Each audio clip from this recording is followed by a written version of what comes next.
وہ ہرس والا دل بدل دے، میرا غفلت میں ڈوبا دل بدل دے۔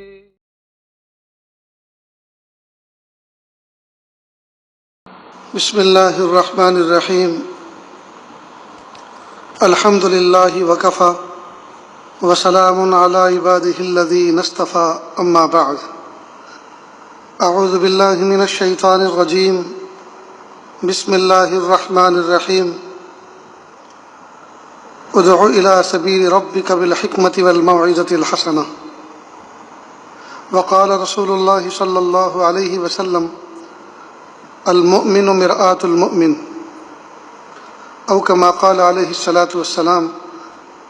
سبحان ربک رب العزۃ عما یصفون، وسلام علی المرسلین، والحمد للہ رب العالمین۔ اللہم صل علی سیدنا محمد وعلی آل سیدنا محمد وبارک وسلم۔ اللہم صل علی سیدنا محمد وعلی آل سیدنا محمد وبارک وسلم۔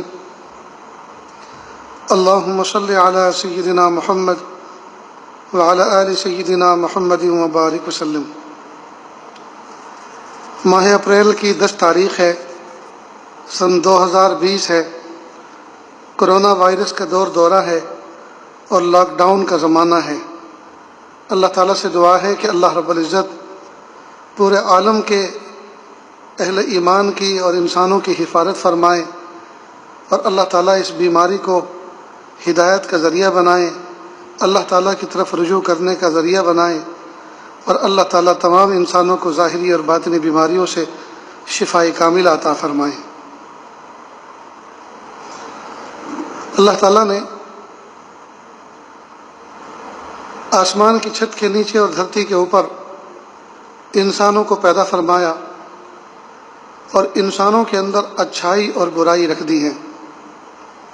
ہر انسان کے اندر اچھائیاں بھی ہیں اور برائیاں بھی ہیں، اور اللہ رب العزت نے انبیاء کرام کے ذریعے سے دنیا میں انسانوں کو یہ پیغام پہنچایا کہ آپ خود بھی نیک بنو اور ایک دوسرے کو بھی اچھا بناؤ، نیک بناؤ۔ یعنی کسی کے اندر آپ برائی دیکھیں تو اس برائی کو ٹھنڈے پیٹ برداشت نہ کر لیں، ٹھنڈے کلیجے برداشت نہ کر لیں، بلکہ کوشش اس بات کی کرو کہ جو برائی میں اپنی آنکھوں سے دیکھ رہا ہوں، یہ برائی اس کے اندر سے نکلنی چاہیے۔ جس طرح سے بیمار آدمی قابل ترس ہوتا ہے، قابل رحم ہوتا ہے، جب آدمی بیمار کو بیماری کی حالت میں دیکھتا ہے تو اس کے دل کے اندر ایک تڑپ ہوتی ہے۔ سب سے پہلے تو وہ دعا کرتا ہے کہ اللہ اس بیمار کو شفا عطا فرما، اور دوسرے درجے میں وہ یہ کوشش کرتا ہے کہ اس کی بیماری کس طرح سے دور ہو، اس کے لیے تدبیریں کرتا ہے، ڈاکٹر کی طرف رجوع کراتا ہے، یا کوئی دوائی بتلاتا ہے، دوائی لا کر دیتا ہے، کوئی تدبیر بتاتا ہے۔ تو جس طرح سے جسمانی بیمار کی بیماری کو بندہ دیکھتا ہے تو وہ تڑپ جاتا ہے، ترس کھاتا ہے، قابل رحم سمجھتا ہے اس کو، ٹھیک اسی طرح انسان کے اندر اخلاقی کوئی بیماری ہے، روحانی کوئی بیماری ہے، اور وہ انسان کو پتہ چل جائے تو انسان کو چاہیے کہ اس بیماری کو دور کرنے کی کوشش کرے۔ یہ انسانیت کا تقاضا ہے، یہ انسان ہونے کا فریضہ ہے۔ اللہ کے محبوب صلی اللہ علیہ وسلم فرماتے ہیں: المؤمن مرآۃ المؤمن، مومن تو مومن کے لیے آئینہ ہے۔ یہ ابو داؤد شریف کی روایت ہے، اور یہ 3 جملے محبوب صلی اللہ علیہ وسلم اپنی زبان مبارک سے فرمائے: المؤمن مرآۃ المؤمن، مومن مومن کے لیے آئینہ ہے۔ انسان کے اندر بہت سے عیب، بہت سی برائیاں، جسم کے اوپر ظاہر میں کچھ عیب ایسے ہوتے ہیں کہ وہ اپنے جسم کے عیب کو خود نہیں دیکھ سکتا۔ مثال کے طور پر اپنی پشت کے اوپر کوئی چیز ہو، مثلا پھنسی ہے یا کوئی چیز لگی ہوئی ہے، تو وہ مڑ کے نہیں دیکھ سکتا، اس کو کسی سہارے کی ضرورت ہوتی ہے۔ یہ چہرے پہ مثال کے طور پر کوئی داغ دھبا ہے یا کوئی پھوڑا پھنسی ہے، تو وہ اپنے چہرے کو نہیں دیکھ سکتا خود سے، اس کو کسی سہارے کی ضرورت ہوتی ہے، اور کئی مرتبہ وہ سہارا آئینہ ہوتا ہے۔ تو آئینے کے سامنے کھڑے ہو کر آدمی اپنے عیوب کو دیکھ لیتا ہے کہ میرے اندر کیا عیوب ہیں اور میرے اندر کیا خوبی ہے۔ تو جب آئینے کے سامنے بندہ کھڑا ہوتا ہے تو آئینہ اس کے لیے اس کا ایک محسن ہوتا ہے، آئینہ اس کے لیے ایک سہارا ہوتا ہے، اس کے عیبوں کو اس کے عیبوں پر اس کو مطلع کرتا ہے، خبر دیتا ہے کہ آپ کے چہرے پر کالک لگی ہوئی ہے، آپ کے چہرے کے اوپر گندگی ہے، اس کو صاف کر لیں۔ ٹھیک بالکل اسی طرح مومن بندہ بھی دوسرے مومن کے لیے آئینے کی مانند ہے، جیسے آئینہ آدمی کے چہرے کے عیب کو کھول دیتا ہے، اسی طرح مومن بندہ دوسرے مومن کے عیبوں کو کھولتا ہے، جو عیب مومن کو خود پتہ نہیں ہوتے کہ میرے اندر یہ عیب ہیں، ان عیبوں کو، ان برائیوں کو دوسرا بندہ بتلا دیتا ہے۔ اب اللہ کے محبوب صلی اللہ علیہ وسلم نے یہ جو جملہ فرمایا المومن مرآت المومن، مومن مومن کے لیے آئینہ ہے، اس میں کتنی بلاغت ہے، سبحان اللہ، کتنا پیارا جملہ ہے، کتنی حکمتوں بھرا جملہ ہے کہ ایک مومن کو آئینے سے تشبیہ دی۔ معلوم ہے کیوں تشبیہ دی آئینے سے؟ اس لیے کہ آئینے کے اندر کچھ خوبیاں ہوتی ہیں، آئینے کے اندر کچھ خوبی ہوتی ہیں۔ ایک تو یہ کہ آئینے کے سامنے جب کوئی بندہ کھڑا ہوتا ہے تو آئینہ اس کے عیبوں پر اس کو مطلع کرتا ہے، باخبر کرتا ہے کہ دیکھو آپ کے چہرے پر ایک طرف کالک لگی ہوئی ہے، آنکھ میں آپ کے میل ہے، ناک میں آپ کی گندگی ہے، باہر لگی ہوئی ہے، آپ نے ناک صاف کی تھی اچھی طرح سے، اس کو ٹیشو پیپر سے یا کپڑے سے آپ نے صاف نہیں کیا تو کچھ ریزش کے اثرات جو ہے آپ کے ناک کے کناروں پر رہ گئے ہیں، تو آنکھ میں میل ہے، ناک میں گندگی ہے اور چہرے پہ کالک ہے۔ مثلا آئینے کے سامنے کھڑے ہوئے تو اس نے یہ تین عیب اور تین جو ہے خامیاں، خرابیاں ہمیں ڈیٹیکٹ کر کے بتائی۔ اب ظاہری بات ہے جب آئینے نے ہمیں بتا دی تو آئینہ تو ہمارا محسن ہے، تو ہم آئینے کو توڑ نہیں دیا کرتے کہ اس بیوقوف نے میرے عیب کیوں واضح کیے مجھ پر، بلکہ اس کو اپنا محسن سمجھتے ہیں کہ اس نے بتایا بہت اچھا ہوا، ورنہ میں انہی خامیوں کے ساتھ، خرابیوں کے ساتھ اگر معاشرے میں نکلتا، محلے میں نکلتا تو لوگ مجھے دیکھ کر گھن کرتے۔ تو آئینے کو آدمی اپنا محسن سمجھتا ہے۔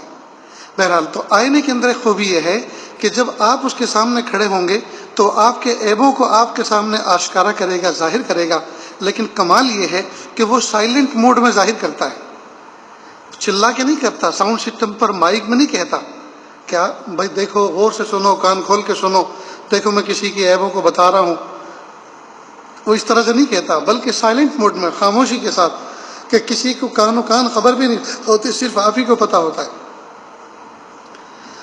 دوسری بات اس کی یہ ہے، آئینے کی خوبی یہ ہے کہ جب آپ اس کے سامنے سے ہٹ جائیں گے اور پھر کوئی دوسرا بندہ آ کر کھڑا ہوگا تو وہ دوسرے کے سامنے یوں نہیں کہے گا، وہ جو جناب ابھی گئے نا ہٹ کے آپ سے پہلے جو کھڑے تھے ان کے چہرے پر تین عیب میں نے بتائے، ویسے تو بنے پھرتے ہیں وہ بزرگ، بنے پھرتے ہیں بڑے سمجھدار، سونے سجیلے، بنے پھرتے ہیں، اپنے آپ کو کہلاتے پھرتے ہیں ماسٹر اور ڈاکٹر، اور حال یہ ہے کہ تین عیب وہ لیے پھر رہے تھے، میں نے ان کو بتایا۔ تو آئینہ اس طرح سے چغلی نہیں کرتا، دوسرے کے سامنے ہماری باتوں کو کہتا نہیں ہے، تو یہ اس کا کمال دوسرا ہے۔ ٹھیک بالکل اسی طرح مومن بندے کے سامنے اگر کسی مومن بندے کے عیب آئیں، عیب کھلیں، اس کو نظر آئیں، اور وہ اس مومن بندے کو اس پر مطلع کرے تو کہنے کا انداز اس طرح سے ہونا چاہیے کہ کسی کو کان و کان پتہ نہ چلے، کان و کان پتہ نہ چلے اور اس کے عیب اس پر آشکارا ہو جائیں۔ اور دوسری خوبی یہ ہونی چاہیے آئینے کے مانند کہ جب آپ نے کسی کے عیب ڈیٹیکٹ کر کے اس کو بتا دیے اور وہ چلا گیا، اب کوئی دوسرا بندہ آپ کے پاس آئے تو آپ اس کی غیبت نہ کریں، برائی نہ کریں، اور کسی اور کے سامنے چغلی نہ کریں کہ وہ جو جناب گھومتے پھرتے ہیں نا جی، ان کو اتنا بھی پتہ نہیں ہے کہ یہ بہت بری بات ہے، ایسا نہیں کرنا چاہیے، وہ اس طرح کی برائی کے حامل تھے، میں نے ان کو بتایا ہے، میں نے ان کی اصلاح کی ہے، اس طرح سے دوسروں کے سامنے کہتا نہ پھرے۔ اللہ اکبر کبیرہ۔ تو آئینے کی مثال دے کر محبوب صلی اللہ علیہ وسلم نے فرمایا کہ مومن تو آئینے کے مشابہ ہیں، مومن تو آئینے کی طرح ہے۔ جس طرح آئینہ سامنے والے کے عیبوں کو واضح کرتا ہے اور واضح کرنے میں خوبی کا حامل یہ ہوتا ہے کہ وہ نہ تو چلا کر کہتا ہے کہ دوسرے کو پتہ چلے، کان و کان پتہ بھی نہیں چلتا، سائلنٹ موڈ میں بتاتا ہے، اور دوسرا یہ کہ جب بتا دیتا ہے تو پھر اس کو راز رکھتا ہے، وہ کسی اور کے سامنے آشکارا نہیں کرتا، بتاتا نہیں ہے۔ تو مومن کو بھی چاہیے کہ مومن کسی کے عیب کو بتائے تو چلا کر نہ بتائے، شور ہنگامہ نہ کرے، اس کی انسلٹ نہ کرے، اور جب وہ چلا جائے تو پھر اس کی پشت کے پیچھے دوسروں کے سامنے اس کے تذکرہ نہ کرے۔ آج ہمارے اس معاشرے کے اندر اول تو یہ چیز بالکل ختم ہو گئی ہے. کوئی آدمی اگر کوئی برائی کا حامل ہے تو رہنے دو، مجھے کیا پڑی ہے، پھرنے دو، مجھے کیا پڑی ہے. اگر اس کے اندر برائی ہے جی تو برائی کے ساتھ اس کو جینے دو، ہمیں کیا پڑی ہے، ہمیں تو اپنی فکر. یہ مومن کی شان نہیں ہے. امر بالمعروف اور نہی عن المنکر کا فریضہ ہر مومن کے ذمے اللہ رب العزت نے رکھا ہے، اس کی وسعت کے بقدر. تو آدمی اس کو بزرگوں سے سیکھے، علماء سے سیکھے کہ امر بالمعروف نہی عن المنکر مجھے اپنے بچوں کے درمیان، اپنی فیملی کے درمیان، اپنے ماتحتوں کے درمیان جو عمل کرنا ہوتا ہے محلے میں، تو اس کا طریقہ کیا ہے، کس انداز سے میں کروں، اس کا انداز کیا ہوتا ہے، اسلام کی واضح کیا تعلیمات ہیں. جی قرآن پاک میں اللہ پاک نے فرمایا ادعو الی سبیل ربک بالحکمۃ والموعظۃ الحسنہ. تو اس میں تو یہ طریقہ بتایا ہے کہ آپ کس طرح سے جو ہے بیہیو کریں گے. جیسا کہ رات کی مجلس میں بھی کچھ اس بات پر روشنی ڈالی گئی تھی، یہ آج پھر سے اس بات کو دہراتا ہے کہ ہم جو ہیں کسی بندے کو اگر کوئی بات کہیں تو بھلے انداز سے کہیں، بھلے انداز سے کہیں. برے انداز سے کہیں گے تو بڑا چھوٹا سا معصوم بچہ بھی منہ بنا لے گا، معصوم بچہ بھی ہم سے نفرت کرے گا. اور ہم پھر اپنے آپ میں، اپنے ذام میں یہ سمجھتے ہیں کہ ہم بہت بڑے مسلح ہیں، اور ہم تو جو منہ میں آتا ہے کہہ دیتے ہیں، کسی کی روح رعایت نہیں کرتے. تو کسی کی روح رعایت نہ کرنا، منہ پھٹ کچھ کہہ دینا، یہ کمال ہے؟ یہ کمال نہیں ہے، یہ تو نقص. اس کا مطلب تو یہ ہوا کہ اس کو تربیت کرنے کا انداز ہی نہیں. ایک بزرگ تھے، ان کے ایک مرید پر ایک حال طاری ہوا. حال یہ طاری ہوا کہ جب اس نے ذکر و اذکار کرنا شروع کیا، اس کے انوارات ملنے شروع ہوئے، تو اس کے اوپر ایک کیفیت یہ طاری ہوئی کہ ہائے میں بہت برا ہوں. بلکہ اتنا نہیں، بلکہ اس سے آگے کہنے لگا ہائے میں تو کافر ہو گیا، ہائے میں تو کافر ہو گیا. تو اس نے اپنے شیخ کے سامنے یہ ذکر کیا کہ ہائے میں تو کافر ہو گیا، ہائے میں تو کافر ہو گیا. اب وہ شیخ جو تھے انہوں نے کہا ابھی کافر ہو گیا تو میں کیا کروں، دفع ہو جا جہنم میں. بس اتنا کہنا تھا کہ وہ اپنے شیخ کے اس جملے کی سہار نہ لا سکا، برداشت نہ کر سکا، اور یہاں تک کہ انتقال ہو گیا. جب بہت سے اس زمانے کے بزرگوں کو یہ پتہ چلا تو انہوں نے آپس میں بیٹھ کے مشورہ کیا کہ وہ شیخ ضرور ہیں اور وہ لوگوں کی اصلاح کرتے پھر رہے ہیں، لیکن انداز تربیت سے بالکل ناواقف. جب وہ مومن بندہ ایک کیفیت کے ساتھ آیا، جب اس نے ذکر و اذکار کرنے شروع کیے اور اپنی ذات پر نظر پڑی تو اس نے سوچا کہ میں ذکر و اذکار کر رہا ہوں، اللہ کی محبت حاصل کر رہا ہوں، حالانکہ میرے حال تو یہ ہیں کہ بالکل کافر جیسے ہیں. میں تو اللہ کا نافرمان ہوں اور اللہ کی زندگی میں اتنی نافرمانی کر چکا ہوں، میرا حال تو یہ ہے. تو اس پر ایک حال طاری ہوا تھا. اب جب وہ شیخ کے پاس آیا تھا تو شیخ کو چاہیے تھا اس کو تسلی دیتے کہ کوئی بات نہیں، اگر کافر ہو گئے ہیں تو کیا حرج ہے، آپ جو ہے کلمہ پڑھیں اور مومن ہو جائیے. اللہ تو غفور الرحیم ہے، کلمہ پڑھیے اور اسی وقت ایمان میں داخل ہو جائیے اور جنت کے مستحق بن جائیے. بجائے یہ کہنے کہ اس کو تسلی دینے کے اور اس کو یاس میں اور ناامیدی میں ڈال دیا. لہذا وہ شیخ ضرور ہیں لیکن انداز تربیت سے ناواقف. اس لیے کئی مرتبہ بہت سے لوگ اس بات کا دعویٰ تو کرتے ہیں اور اپنے آپ کو یہ سمجھتے ہیں کہ ہم تو اصلاح کرتے ہیں، ہم لوگوں کو سمجھاتے ہیں، ہم تو کھری کھری سنا دیتے ہیں، چاہے وہ کوئی بھی ہو.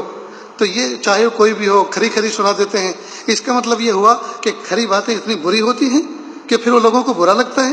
نہیں، کھری باتیں بری نہیں ہوتی، انداز گفتگو کئی مرتبہ برا ہوتا ہے. کھری بات کہنے کا اندازہ کھرا نہیں ہوتا. اس لیے گفتگو کرنے کا طریقہ نپا تلا، جچا تلا، موقع کے مناسب، اخلاص کے ساتھ موقع کے مناسب اچھے پیرائے میں اگر کوئی بات کرے گا تو میں قسم کھا کے یہ بات کہہ سکتا ہوں کہ کبھی بھی بری نہیں لگے گی. لیکن نہ تو اخلاص ہوتا ہے کئی مرتبہ، بلکہ ریاکاری ہوتی کہ لوگ مجھے مصلح کہیں، لوگ یہ کہیں کہ دیکھو منہ پہ کہنے والے لوگ موجود ہیں. نہ تو اخلاص ہوتا ہے اور نہ اچھا انداز ہوتا ہے گفتگو کا، نہ میٹھا اور پیارا انداز ہوتا ہے اور نہ ہی موقع مناسب ہوتا ہے. کہیں بھی بھرے بازار میں، کہیں کسی بھی جگہ بھی اس طرح سے بات کہہ دی جاتی ہے کہ سامنے والا حیران رہ جاتا ہے.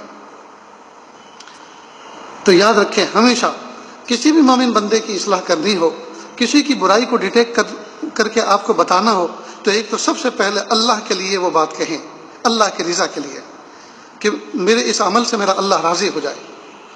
دوسرا، دل کے اندر تو سب سے پہلے اللہ کی رضا یعنی اخلاص ہو، دوسرا الفاظ بہت پیارے ہوں، بہت مناسب انداز ہو، اور تیسرا موقع بہت مناسب ہو، برسر عام، برسر بازار، برسر محفل سب کے سامنے نہ کہہ دیں، جس طرح سے آئینہ خاموشی کے ساتھ کان و کان اس طرح سے اصلاح کرتا ہے کہ پتہ بھی نہیں چلتا، ہم بھی اس طرح سے بات کہہ دیں کہ کسی کو پتہ بھی نہ چلے، اور دوسرے کے راز کو پھر راز رکھیں، کہتے نہ پھریں، یہاں تک کہ جس بندے کی اصلاح کی اس کے سامنے بھی اس کا اظہار، اس کا موقع نہ آنے دیں۔ عبداللہ اسم کر کے ایک بزرگ گزرے ہیں، بہت نیک بندے تھے، مسئلے مسائل بتاتے تھے۔ ان کے پاس ایک خاتون آئی مسئلہ پوچھنے کے لیے، اور آ کر چادر میں لپٹی ہوئی تھی، حجاب میں تھی، وہ آ کر بیٹھی تو جسم کچھ ایسا فیٹی تھا، اس طرح کا تھا قد و کاٹ کے، وہ جیسے بیٹھی تو پیٹ کے اندر جو گیس ہوتی ہے، گندی ہوا ہوتی ہے، تو بیٹھتے کے ساتھ ہی غیر اختیاری طور پر وہ خارج ہوئی، اور آواز کے ساتھ ہوئی، وتھ ساؤنڈ، جیسے آواز کے ساتھ وہ گیس نکلا، ہوا پاس ہوئی۔ اب عورتیں اس بارے میں بہت زیادہ غیور واقع ہوئی ہیں، مرد تو بہت بے شرمی کرتے ہیں، کئی مرتبہ یہ گیس اگر آسانی سے آہستہ سے نکلنا چاہتا ہو تو زور سے کرنے کی کوشش کرتے ہیں تاکہ تھوڑی دیر لوگ انجوائے کریں، ہنسیں، قہقہے لگائیں، خود بھی ہنستے ہیں، دوسروں کو بھی ہنساتے ہیں۔ لیکن عورتیں اس بارے میں بہت محتاط ہوتی ہیں، بڑی غیور ہوتی ہیں، وہ بہت شرمیلی ہوتی ہیں۔ تو اللہ کی شان، جیسے وہ بیٹھی غیر اختیاری طور پر ان کی ریح نکلی، ہوا گیس پاس ہوا آواز کے ساتھ۔ اب جیسے آواز کے ساتھ گیس پاس ہوا، اب عورت کو اتنی غیرت آئی کہ کاٹو تو خون نہ نکلے، ایک دم پیلی پڑ گئی۔ حضرت کو اس بات کا احساس ہو گیا کہ اس عورت سے جو غیر اختیاری طور پہ یہ حرکت سرزد ہوئی ہے تو یہ شرمندہ ہو گئی ہے، اپنی نظروں میں خود ذلیل ہو گئی، شرمندہ ہو گئی۔ تو حضرت نے فوراً اس کی ہمت افزائی کی، اور ہمت افزائی کا انداز دیکھیے، فرمانے لگا کہ بیٹی جو بھی مسئلہ مجھ سے پوچھنا ہو ذرا اونچی آواز سے پوچھنا، مجھے کم سنائی دیتا ہے، میں اونچا سنتا ہوں، مجھے کم سنائی دیتا ہے، آواز کم آتی ہے، جو بھی بات کرنی ہو ذرا اونچی آواز سے کرنا۔ بس اتنا کہنا تھا کہ اس کی جان میں جان آ گئی کہ اللہ تعالیٰ شکر ہے کہ آپ نے میرا راز رکھ لیا، جب ان کو اونچی آواز سے بات کرنی پڑے گی مسئلہ پوچھنے کے لیے تو ان کو اس گیس کا، اس حرکت کا کیا پتہ چلا ہوگا، لہذا اس کی جان میں جان آ گئی۔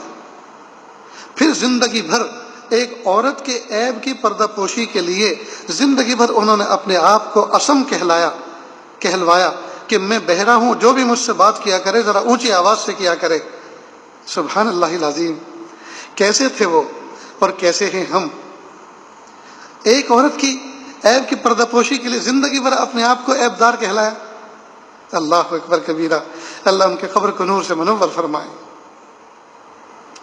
میرے بھائیوں، ہم کسی کے عیبوں کو اگر اس پر آشکارا کریں، ظاہر کریں اور اس کی اصلاح کریں تو کوشش اس بات کی کریں کہ اصلاح اس کی ضرور ہو جائے، لیکن اصلاح کے ضمن میں ایسا نہ ہو کہ وہ کوئی ذلیل ہوتا پھرے، رسوائی اٹھاتا پھرے، شرمندگی کا منہ دیکھتا پھرے، اور لوگ ایک زمانے تک اس کو برائی کے نام سے یاد کریں۔ اس کا خاص اہتمام کریں۔ اب یہ جو اللہ والے ہوتے ہیں، جو اصلاح کرتے ہیں، اسی طرح جو نیک دل ہوتے ہیں، جو امر بالمعروف اور نہی عن المنکر کا کام کرتے ہیں، اور ہر مومن کو یہ کام کرنا چاہیے، تبھی تو ایک صالح معاشرہ وجود میں آئے گا کہ جب بھی وہ کوئی برائی اپنی آنکھوں کے سامنے دیکھے تو مومن کی شان یہ ہے کہ اس پہ تڑپ جائے، مچل جائے، اور اسی لمحے سے کوشش کرنا شروع کرے کہ مجھے اس کو کس طرح سے ختم کرنا ہے، کس طرح سے اس برائی کو مٹانا ہے، اور کس طرح سے اس بندے کی اصلاح کرنا ہے۔ تو اس کے لیے دو باتوں کا خاص خیال رکھیں کہ گفتگو کرنے کے دو انداز ہیں، ایک مثبت اور ایک منفی، ایک پازیٹیو اور ایک نیگیٹیو۔ نیگیٹیو انداز سے، منفی انداز سے گفتگو کرنے سے ہمیشہ کام بگڑتا ہے، اور مثبت انداز سے بات کرنے سے ہمیشہ کام بنتا ہے۔ مثال کے طور پر آپ کے پڑوس میں کوئی گھر ہے، ان کا چھوٹا سا معصوم بچہ ہے، اور وہ معصوم بچہ باہر کھیلتا ہے، اور آپ کئی دن سے اپنے گھر پہ کسی بیماری کی وجہ سے، کسی چھٹی کی وجہ سے، کسی عارض کی وجہ سے گھر میں بیٹھک میں آپ لیٹے رہتے ہیں، ونڈو سے باہر کا منظر دیکھتے رہتے ہیں۔ تو آپ نے دیکھا کہ ایک آئس کریم بیچنے والا ایک شخص آتا ہے کوالٹی بیچنے والا، آئس کریم بیچنے والا، محلے میں آتا ہے، وہ آواز لگاتا ہے آئس کریم لے لو آئس کریم۔ اب آپ کے پڑوس میں جو ننھا سا بچہ ہے معصوم، آپ دیکھتے ہیں کہ وہ بچہ آتا ہے اور آئس کریم والے کے پاس سے آئس کریم مانگ کر کھاتا ہے، نہ تو وہ پیسے دیتا ہے نہ وہ پیسے مانگتا ہے، سوچتا ہے معصوم بچہ ہے، وہ ٹوٹی ہوئی سی آئس کریم جو ٹکڑا پڑا رہتا ہے کئی مرتبہ وہ نکال کے دے دیتا ہے۔ تو آپ نے دیکھا کہ ایک باعزت گھرانے کا یہ معصوم بچہ، اب والد تو اس کے ہوتے ہیں جاب پہ شاپ پہ، گھر میں امی ہوتی ہے باہر کھیلتا ہے، ان کو تو پتہ نہیں ہے، یہ باہر کھڑا ہو کر وہ آئس کریم مانگتا ہے اور وہیں آئس کریم چوس کر چاٹ کر اور کھا پی کے گھر اندر جاتا ہے منہ صاف کر کے، ان کو بھی پتہ نہیں چلتا۔ تو اگر باعزت گھرانے کا یہ بچہ اس طرح سے کرتا رہے گا تو اس کو تو عادت پڑ جائے گی۔ اب آپ کو پتہ چلا کہ ہمارے محلے کے ایک بچے کے اندر ایک عیب ہے اور یہ عیب دور ہونا چاہیے، یہ کمی اس کی دور ہونی چاہیے۔ اب آپ نے مسجد کے اندر ایک مرتبہ اپنے پڑوسی کو جو جاب پر ہوتے ہیں شاپ پر ہوتے ہیں دن بھر، آپ نے ان سے کہا کہ بھائی جان مجھے آپ سے ایک بہت ضروری بات کرنی ہے، تو آپ مجھے تنہائی کا موقع دیں۔ انہوں نے کہا کہ ماشاءاللہ بہت اچھا موقع ہے، چلیے گھر چلتے ہیں، چائے پیئیں گے، بات کریں گے۔ آپ نے کہا کہ آپ میرے گھر چلتے، وہاں چائے پی لیتے، کہ نہیں بہت زمانہ ہو گیا، میں بھی آپ کو کئی دن سے چاہتا تھا کہ آپ میرے گھر پہ چائے پئیں، چلیے میرے ہی گھر پہ آپ چائے پی لیں۔ چنانچہ آپ کو وہ اپنے گھر پہ لے کر گئے۔ اب چائے پانی کر لیا، فارغ ہو گئے، تو آپ نے دائیں بائیں کنفرم کیا کہ کوئی سننے والا تو نہیں ہے، کوئی دیکھنے والا تو نہیں ہے۔ پھر آپ نے بات کا آغاز کیا۔ کہ میں کئی روز سے اپنے گھر کی بیٹھک میں بیٹھا تھا اور میں دیکھتا تھا کہ آپ کا منہ گھر کے باہر کھیلتا ہے۔ پہلے تو ایک بات یہ سمجھ لیں کہ آپ کا بچہ میرا بچہ اور میرے بچے آپ کے بچے، کے بالکل صحیح کہا آپ نے، ہم پڑوسی ہیں، ہمارے بچے گویا ایک دوسرے کے بچے ہیں۔ کہ دیکھو آپ کا بچہ جو میرا بھتیجا ہے اور پھول جیسا ہے، اللہ ایسا بچہ سب کو دے۔ اب آپ نے اس کے بچے کی تعریف کرنی شروع کی کہ آپ کا بچہ جو میرا بھتیجا ہے، اللہ تعالیٰ ایسے بچے سب کو دے، پھول جیسا بچہ ماشاءاللہ، دیکھتا ہوں تو دل خوش ہوتا ہے۔ اصل میں 3 دن سے میں دیکھ رہا تھا کہ ایک آئس کریم بیچنے والا آتا ہے اور یہ بچہ اس سے آئس کریم مانگ کر کھاتا ہے اور اس کو پیسے بھی نہیں چکاتا، اور گھر میں آ کر بتاتا بھی نہیں ہے منہ صاف کر کے۔ میں 2-3 دن سے برابر دیکھ رہا ہوں کہ وہ اندر آتا ہے۔ تو دیکھو میں ایک بات یاد کر رہا ہوں، بچہ پھول جیسا ہے، بہت پیارا بچہ ہے، اور انشاءاللہ یہ بچہ ہماری آنکھوں کی ٹھنڈک بنے گا مستقبل میں۔ لیکن اس طرح سے اس سے آئس کریم لے کر کھانا تو ذرا یہ غیر شائستہ بات معلوم ہوتی ہے۔ تو آپ ذرا اندر بھابھی جان سے کہہ دیں کہ وہ اس کا ذرا خیال رکھیں، اور آپ بھی۔ لیکن ایک بات یاد رکھنا، دیکھو بچے کا قصور نہیں ہے، معصوم بچہ ہے، اس کی تربیت تو ہمارے ذمہ ہے، ہمیں چاہیے کہ اس کا خیال رکھیں۔ لہٰذا مار کٹائی مت کرنا، بہت زیادہ ڈانٹ ڈپٹ مت کرنا، جی بس بہت پیارا بچہ ہے، سینے سے لگا کے اس کو سمجھا دینا۔ اب آپ نے اتنے پیارے انداز میں اس بات کو کہا تو آپ جو ہے سلام کر کے اس سے تو رخصت ہوئے، لیکن اس کا دل باغ باغ ہو گیا کہ پڑوسی ہو تو ایسا، کہ دیکھو ہمارے بچے کی حالات پر اس نے نظر رکھی اور کتنے اچھے انداز سے ہمیں بات کہہ کر گیا۔ پھر آپ اندر جاتے ہیں، بیوی سے کہتے ہیں کہ دیکھو آج ایک بات کا پتہ چلا ہے، سب سے پہلے تو یہ کہ اللہ تعالیٰ ایسے پڑوسی سب کو دے جو ہمارے بچوں پر، ایک دوسرے کے بچوں پر نظر رکھیں، اور دیکھو کتنی اچھی بات، کتنے اچھے انداز سے کہہ کر گئے ہیں۔ اب دیکھو اس بچے کو بلاؤ، کہاں ہے وہ؟ پھر کہا اے بیٹا، ہمیں پتہ چلا ہے کہ تم آئس کریم بیچنے والے چچا سے آئس کریم مانگ کر کھاتے ہو۔ بیٹا یہ کتنی بری بات ہے، آپ کو کوئی بھی چیز کی ضرورت ہو ہم سے کہو بیٹا، ہم تمہیں دلائیں گے۔ کیا ہم تمہیں کھلونے لا کے نہیں دیتے؟ ہم تمہیں آئس کریم بازار سے لا کے نہیں دیتے؟ پھر آپ اس سے کیوں مانگ کے کھاتے ہو؟ اور وہ تو اتنی اعلیٰ قسم کی بھی نہیں ہوتی جیسی ہم لا کے دیتے ہیں تم کو۔ اس لیے بیٹا توبہ کرو، اللہ سے معافی مانگو، سوری کرو، کان پکڑو، آئندہ ایسی حرکت تو نہیں کرو گے، اور پھر آپ اس کو کچھ انعام بھی دو۔ اسی وقت مثلا نقد کوئی پیسے دے دیے یا کوئی کھلونا دے دیا، تاکہ اس کے اعتراف پر اس کو خوشی بھی ہو، اور اس کو وہ جو نصیحت آپ نے کی، جو ڈانٹا ہے، اس کو بہت زیادہ برا بھی نہ لگے۔ تو یہ ہے تربیت کا طریقہ، تو یہ ہے مثبت انداز۔ اسی طرح کی کوئی بات، مثال کے طور پر آپ مسجد سے نکلے اور مسجد سے نکلتے ہوئے آپ نے یہی بات اسی بچے کے بارے میں کہا، رہے بھائی اپنے بچے کو سنبھالو، وہ بہت بگڑ چلا۔ اب ظاہری بات ہے بچوں سے ہر ماں باپ کو غائب درجے محبت ہوتی ہے، تو جب آپ نے کسی کے بچے کا نام لے کر تو تڑاک کے ساتھ کہا کہ اسے سنبھالو، وہ بہت سر پہ چڑھ رہا ہے، وہ بہت بگڑ چلا، مانگ کے کھاتا ہے، بھیکاری بنے گا کیا؟ تم نے بھی ایسا ہی کیا تھا کہ زندگی میں سنا تو ہے کہ پسر نمونہ پدر، بچہ باپ کا نمونہ ہوتا ہے، تو تم نے بھی ایسا ہی کیا ہوگا جبھی تو وہ کر رہے ہیں۔ اب آپ نے دو ایسی فالتو بات کے بھی کہہ دی اس کو، یعنی بچے کو تو ذلیل کیا ہی کیا، اس کے باپ کو بھی ذلیل کر دیا۔ اب وہ سامنے والا آدمی اس نصیحت کو دل پر نہیں لے گا، کہا کہ اپنا سنبھالو، میں خود تمہارے بچوں سے تمہارے گھر سے واقف ہوں، میری زبان مت کھلواؤ۔ اب اس نے کچھ بھی نہ کہا اور سب کہہ بھی دیا، یہ کہہ کر کہ میری زبان مت کھلواؤ، مجھے سب پتا ہے، تو اس نے کچھ بھی نہ کہا اور سب کہہ بھی دیا۔ بس اس نے جملے میں تو گویا اس نے بہت بڑا آپ پر الزام لگا دیا۔ تو یہ طریقہ منفی طریقہ ہے، اس سے بات بنتی نہیں ہے، اس سے اصلاح نہیں ہوتی بلکہ اور دشمنیاں بنتی ہیں، اس سے عداوت وجود میں آتی ہے، نفرتیں وجود میں آتی ہیں۔ اس لیے اللہ تعالیٰ سے یہ چیز ہمیں ٹاپک بنا کر اپنی دعاؤں میں بھی مانگنی چاہیے کہ پیارے اللہ، امر بالمعروف اور نہی عن المنکر کا احسن طریقہ ہمیں بتائیے، احسن طریقہ ہمیں بتائیے، یہ چیز ہمیں اللہ سے مانگنی چاہیے۔ اللہ تعالیٰ سے دعا ہے اللہ تعالیٰ کہنے سننے سے زیادہ عمل کی توفیق عطا فرمائیں۔ وآخر دعوانا ان الحمد للہ رب العالمین۔ دعا کر لیجیے۔ بسم اللہ الرحمن الرحیم۔ اللہم صلی علی سیدنا محمد وعلی آل سیدنا محمد وبارک وسلم۔ لا احصی ثناء علیک انت کما اثنیت علی نفسک رب اغفر ورحم وانت خیر الراحمین۔ حسبی اللہ لا الہ الا ہو علیہ توکلت وہو رب العرش العظیم۔ اللہ جی، ہم ظاہر میں آپ کے بندے اور بندیاں ہیں، حقیقت میں نہایت گندے ہیں۔ اللہ ہمارے دلوں کی گندگی کو دور فرما، ہمارے دلوں کی گندگی کو دور فرما، ہمیں اپنی بندگی کا سلیقہ عطا فرما، شرمندگی والے کاموں سے ہماری حفاظت فرما، برے دن سے، بری بات سے، بری رات سے، برے انجام سے ہماری حفاظت فرما، سوء خاتمہ سے ہماری حفاظت فرما۔ اللہ جی، یہ ہاتھ اٹھائے جانے کے قابل نہیں اور یہ زبان کچھ سوال کرنے کے قابل نہیں، آپ سے نہ مانگے تو کس سے مانگے، آپ سے سوال نہ کرے تو کس سے سوال کرے۔ ایک کمزور ایک قوی کے دروازے پر، ایک سائل ایک سخی کے دروازے پر، ایک محتاج ایک غنی کے دروازے پر حاضر ہے۔ میرے پیارے اللہ، ہم جاہل ہیں، میرے پیارے اللہ ہم ناواقف ہیں، یا اللہ آپ ہمیں عالم بنا دیجئے، یا اللہ ہمیں متقی بنا دیجئے، یا اللہ ہمیں واقف کار بنا دیجئے، یا اللہ کام کرنے کا احسن طریقہ عطا فرما دیجئے، کلام کرنے کا احسن طریقہ عطا فرما دیجئے، بات کہنے کا پیارا انداز عطا فرما دیجئے، یا اللہ کسی برائی کو معاشرے سے نکالنے کا احسن طریقہ عطا فرما دیجئے۔ میرے پیارے اللہ، ہمارے اندر خود کتنی برائیاں ہیں، یا اللہ ان برائیوں کو کیسے دور کرے، یا اللہ ہمیں خود اپنی اصلاح کی فکر عطا فرما دیجئے۔